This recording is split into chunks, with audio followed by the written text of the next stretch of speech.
پیارے نبی صلی اللہ علیہ وسلم سے پوچھا گیا، کسی صحابی نے، کون سا اسلام بہتر ہے؟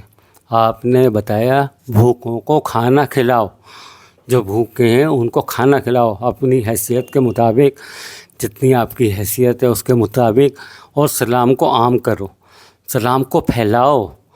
آپ نے جس کو جانتے ہو اس کو بھی سلام کرو، اور جس کو نہیں جانتے ہو اس کو بھی سلام کرو. تو اس لیے اس کی بڑی فضیلت ہے، بھوکوں کو کھانا کھلانا اور پڑوسی کے ساتھ حسن سلوک کرنا.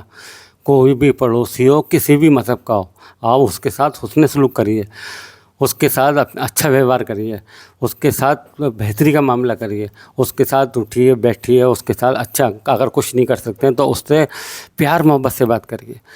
پیار محبت سے بات کرنا ہی سب سے بڑا صدقہ ہے. آپ کے پاس پیسے نہیں ہیں، آپ کسی کا کوئی مدد کر سکتے ہو، لیکن آپ کسی سے پیار سے اگر بات کر سکتے ہو تو یہی بہت بڑا صدقہ ہے. پیار سے بات، سب سے چھوٹا صدقہ. آپ راستے میں کوئی چیز پڑی ہے، اس کو اٹھا کے کنارے کر دیا تو یہ بہت بڑا صدقہ ہے. کوئی بھی چیز آپ نے اٹھا کر کے کنارے کر دی، سب سے چھوٹا صدقہ یہی ہے آپ نے. تو اس لیے پڑوسی سے اچھا ویوہار کرو، رشتہ داروں سے صلح رحمی کرو، رشتہ داروں سے اچھا ویوہار کرو، اپنے رشتے جوڑو. رشتے جوڑنے والوں سے اللہ خوش ہوتا ہے، نہ کہ رشتے توڑو.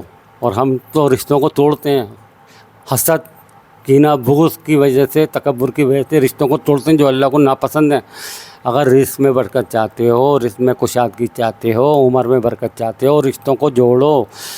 اللہ خوش ہوتا ہے رشتے جوڑنے سے. اور بھوکوں کو کھانا کھلاؤ، اور سلام کو عام کرو، قیدیوں کو چھڑواؤ. نیک کام کرو، اللہ تعالیٰ نیک کام کرتا ہے. اور نماز کی پابندی کرو، نماز قائم کرو، نماز پڑھو، نماز قائم کرو. رکوع کرنے والوں کے ساتھ رکوع کرو. اللہ تعالیٰ نے قرآن میں ورکعوا مع الراکعین، رکوع کرنے والوں کے ساتھ رکوع کرو. اس کا مطلب با جماعت نماز کی بہت فضیلت ہے. وہ اللہ تعالیٰ خود کہہ رہا ہے کہ رکوع کرنے والوں کے ساتھ، اس کا مطلب جماعت کا حکم کر رکھا ہے تو اس کے ساتھ رکوع جو کر رہے ہیں اور جو سجدے کر رہے ہیں، سجدے کرنے والوں کے ساتھ سجدے کرو. تو اس لیے جماعت کا اہتمام کرو. یہ نہیں گھر میں پڑھ لی اور یہ نماز چھوڑ دی. نماز چھوڑنا تو بہت بڑا ظلم ہے، بہت بڑا کفر ہے. اس سے بڑا گناہ ہو ہی نہیں سکتا. ساری آپ کی نیکیاں ایک طرف، سب کچھ ایک طرف. اگر آپ نے نماز نہیں پڑھی تو آپ کی نیکیاں سب ضائع. آپ کتنا بھی آپ کہہ لو گے بہت بڑا نیک ہوں، میں لوگوں کی خدمت کرتا ہوں، لوگوں کی مدد کرتا ہوں، رشتہ داروں کی، فلانوں کی، اس کی مدد کرتا ہوں، اس کو سمجھتا ہوں، اس کو سمجھتا ہوں. اگر آپ نماز نہیں پڑھتے تو سب بہت بڑے ظالم ہیں. نماز اللہ کا حکم ہے. آپ اللہ کے حکم کی دھجیاں اڑاتے ہیں، اللہ اور اللہ کے رسول کی حکم کی دھجیاں اڑاتے ہو اگر نماز نہیں پڑھتے ہو. اس لیے میرے بھائی، نماز کو عام کرو، نماز کو پڑھو، سلام کو عام کرو، پیار محبت سے ملو. گھمنڈ تکبر مت کرو. ایک نہ ایک دن موت ہے، موت آنی ہے، بچ نہیں پاؤ گے. موت آنی ہے اور اللہ کے پاس ہی جانا ہے. آپ کو کہیں اور نہیں جانا، اللہ کے حضور ہی پیش ہونا ہے. تو اس لیے آپ اسے گھمنڈ تکبر میں مت رہو کہ میرا کچھ نہیں ہوگا، میری دولت ہے، میری کوٹھی ہے، میرا بنگلہ ہے اور میرا کچھ نہیں ہوا. تو بھائی ایک نہ ایک دن موت ہے. آپ کو گھر والے آپ کو اٹھا کے قبرستان میں پڑھ کے آئیں گے. اب نہ آپ کا کوئی مددگار ہوگا، نہ وہاں کوئی ساتھی ہوگا، نہ کوئی دوست ہوگا، نہ آپ کا گھر ہوگا، نہ آپ کی بجلی ہوگی، نہ لائٹ ہوگی، نہ آپ کے کچھ نہیں ہوگا وہاں پر. نہ آپ کے پاس موبائل ہوگا، نہ آپ کے پاس ٹی وی ہوگا انٹرٹینمنٹ کے لیے. وہاں پر صرف اللہ کا عذاب ہوگا. اگر آپ نے اچھے اعمال کرے ہوں گے تو عذاب سے بچ جاؤ گے، اور اچھے کام نہیں کرے ہوں گے تو اللہ کا عذاب ہوگا. سانپ، بچھو، کیڑے مکوڑے ہوں گے آپ کے لیے.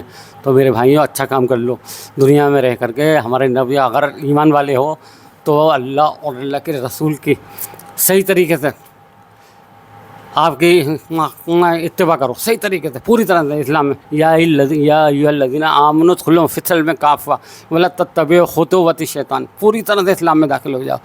تیتر بٹر مت بنو. کچھ پہ حکم کر لیا، کچھ پہ نہیں کرا. پچھلی قوموں کو اللہ نے اس لیے تباہ و برباد کرا کیونکہ وہ آدھے حکم مانتی تھیں اور آدھے حکم کو نہیں مانتی تھیں. اللہ تعالیٰ نے پوری قوم کو تباہ و برباد کر دیا. اس لیے میرے بھائیوں، پوری طرح سے اسلام میں داخل ہو جاؤ اور اللہ اور رسول کی بات کو مان لو، تبھی آپ کامیاب ہو. دنیا میں بھی کامیاب. اللہ تعالیٰ ایسے لوگوں کو دنیا میں بھی عزت دیتا ہے اور آخرت میں بھی عزت دے گا اگر آپ اللہ اور رسول کی بات کو مانو گے. تو اللہ تعالیٰ ہم سب کو ہدایت دے. اللہ تعالیٰ اگر ایمان والے ہو تو کرو. ایمان والے اللہ کا اور اللہ کے رسول کا خوف ہے، بے غیرت بن گئے تو مت کرو. جانور بن گئے ہو مت کرو. مشرک بن گئے